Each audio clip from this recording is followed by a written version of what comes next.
আপনি যদি আপনার নগদ অ্যাকাউন্টের পাসওয়ার্ড ভুলে গিয়ে থাকেন বা বারবার ভুল পাসওয়ার্ড দেওয়ার কারণে আপনার নগদ অ্যাকাউন্ট লক হয়ে যায়, তাহলে সেই ক্ষেত্রে আপনি কিভাবে খুব সহজেই আপনি নিজেই কিভাবে আপনার নগদ অ্যাকাউন্টের পাসওয়ার্ড ফিরে পাবেন বা নতুন পাসওয়ার্ড সেট করবেন, সেই বিষয়টাই মূলত আজকের এই ভিডিওর মাধ্যমে আমি আপনাদেরকে দেখিয়ে দেব।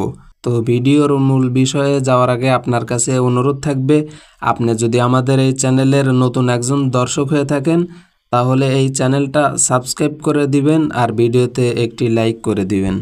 তো এর জন্য সর্বপ্রথম আপনি আপনার ফোনের ডায়াল প্যাডে চলে যাবেন। যাওয়ার পরে এখানে টাইপ করবেন *167#। তো এইটা টাইপ করার পরে আপনি কল অপশনে একটা টাচ করে দিবেন।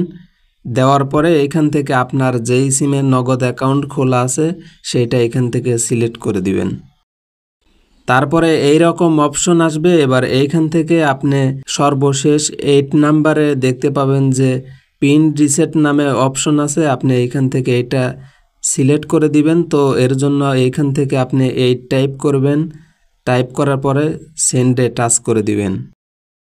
তারপরে এইখান থেকে 1 নাম্বার ফরগেট পিন, এইখান থেকে 1 টাইপ করে দিবেন। তারপরে সেন্ডে টাচ করে দিবেন। এরপরে আপনি যে এনআইডি কার্ড দিয়ে আপনার নগদ অ্যাকাউন্ট খুলছেন সেই এনআইডি কার্ডের নাম্বার আপনাকে এইখান থেকে দিয়ে দিতে হবে।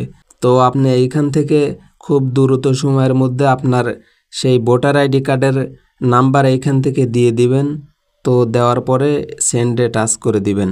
আর এই প্রসেসটা করার সময় আপনারা একটু দ্রুত করবেন, না হলে এইখান থেকে আপনাদেরকে বের করে দিবে, আবার নতুন করে এইখানে ডায়াল করে আসতে হবে। তো আমি দিয়ে দিলাম। দেওয়ার পরে সেন্ডে টাচ করে দেব। তারপরে এখানে ভোটার আইডি কার্ডে থাকা জন্মসাল দিয়ে দিবেন। তারপরে আপনি লাস্ট 90 দিনের মধ্যে কোনো লেনদেন করছেন নাকি সেইটা এখান থেকে সিলেক্ট করে দিবেন। তো লেনদেন করে থাকলে ইয়েস দিয়ে দিবেন, এইখানে 1 টাইপ করবেন। তো আমি 1 টাইপ করলাম, করার পরে সেন্ডে টাচ করে দেব। তারপরে আপনি সেন্ড মানি করে থাকলে 1 টাইপ করে দিবেন, ক্যাশ আউট করে থাকলে 2 টাইপ করে দিবেন। তো আমি যেহেতু মোবাইল রিচার্জ করছি এর জন্য এইখান থেকে 3 টাইপ করে দেব। তো 3 টাইপ করে দেওয়ার পরে সেন্ডে টাচ করে দিলাম। তারপরে আপনি কত টাকা লেনদেন করছেন সেইটা এখান থেকে দিয়ে দিবেন। তো আমি 20 টাকা মোবাইল রিচার্জ করছি, এর জন্য এখান থেকে 20 টাকা আমি দিয়ে দিলাম। দেওয়ার পরে সেন্ডে টাচ করে দেব। তারপরে এইখানে SMS এর জন্য ওয়েট করতে বলা হবে।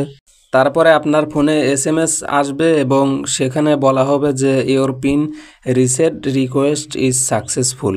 তো এরপরে আবার আপনাকে *167# এইটা ডায়াল করে নতুন পিন সেট করতে হবে। তো এর জন্য আপনি আপনার ফোনের ডায়াল প্যাডে আবার চলে আসবেন। আসার পরে এখানে টাইপ করবেন *167#, তারপরে ডায়াল করে দিবেন। তারপরে এইখানে আপনি 4 ডিজিটের পিন সেট করে দিবেন, 4 সংখ্যার। তো এইখানে আমি দিয়ে দিতেছি। দেওয়ার পরে সেন্ড অপশনে টাচ করে দিবেন। এরপরে আপনি যেই পিনটা দিয়েছেন সেইটা আবার এইখান থেকে কনফার্ম করে দিবেন। এরপরে আপনার পিন চেঞ্জ করা হয়ে যাবে, মানে নতুন পিন সেট আপ করা হয়ে যাবে। এবার এইখান থেকে আপনি চাইলে আপনার নগদ অ্যাকাউন্টের ব্যালেন্স চেক করতে পারবেন। তো এই বিষয়টা আমি আপনাদেরকে দেখিয়ে দিতেছি। তো এর জন্য আপনি এই যে 7 নম্বরে মাইনাগার টাইপ করবেন। তারপরে এইখান থেকে 1 টাইপ করবেন। তারপরে আপনি যেই নতুন পিনটা সেট আপ করলেন সেইটা এখান থেকে দিয়ে দিবেন। তারপরে সেন্ড অপশনে টাচ করে দিবেন। তো দেওয়ার পরে আপনি এখান থেকে আপনার অ্যাকাউন্টের ব্যালেন্স দেখতে পারবেন।